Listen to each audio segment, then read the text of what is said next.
గుహాయాం గేహే వా బహిరపి వనే వా అద్రిశిఖరే జలే వా వహ్నౌ వా వసతు వసతే కిం వద ఫలం సదా యశ్చైవాంతఃకరణం అపి శంభో తవ పదే స్థితం చేద్యోగః అసౌ సచ పరమయోగి సచ సుఖీ. కొండ గుహయందో, గృహమునందో, బయట వనమునందో, అడవియందో, పర్వత శిఖరమందో, నీటియందో, పంచాగ్ని శిఖల మధ్యమందో నివసించుగాక.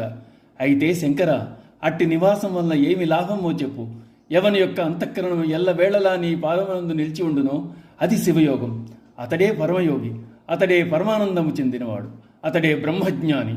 శంభో, అట్టి వాడను కాలేని నాకు జ్ఞానమును అనుగ్రహించమని నిన్ను వేడుకొనుచున్నాను. సొంత గృహమునందైనా, కొండ గుహలయందైనా, నరసంచారం లేని వనమునందు గాని, నిండు నీటను గాని, మండు నిప్పును గాని, నగ శీర్షమునందు గాని నివసించి తపము సాగించ ఫలితమేమి? అందువల్ల వానికి వనుగోరు ప్రయోజనమేమి? నీ చరణములందు చిత్తము నుంచి సౌఖ్యం పొందువాడే పరమయోగి కదా శంకర. ధ్యానము గాని, తపస్సు గాని పవిత్ర ప్రదేశంలో చేయాలి. ఇటువంటివి చేయడానికి తగిన ఏకాంతం కావాలి. పరిసరాలు ప్రశాంతంగా ఉండాలి. ధ్యానం ఆచరించడానికి స్వగృహం ఉంటే మంచిదే. అయితే గృహమునందున్న ఇతరుల వల్ల తపోధ్యానాలకు ఆటంకాలు కలిగి అంతరాలు ఏర్పడతాయి. అందుచేత జనసంచారం లేని వన ప్రదేశాలను కొంతమంది ఎంచుకుంటారు. మరికొంతమంది కొండ గుహలలో ముక్కు మూసుకుని తపమాచరిస్తూ ఉంటారు.